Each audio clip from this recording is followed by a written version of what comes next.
Boss Kabutura Street Gossip.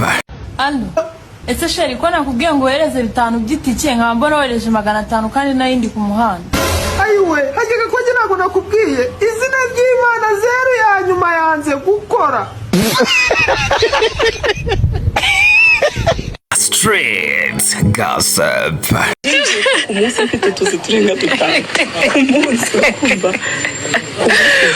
Ufite umutima binani ikintu wagira usimana n'ikwisubirije reba iyo modoka ninda muri mujyi wa Kigali ifite simbi modo uzwe hano nanjye kukubwira baraje tavati mbona no host rero yaragiye amafaranga y'abagabo barayakusanya arayarya kuko no yabirambitse hasi bo n'abagabo bagira yego da baguriza rero ushobora kuba bibanda kugira abagabo bakire Yesu we abo njya kuna abakobwa b'i Kigali bagira abagabo bakosoye muya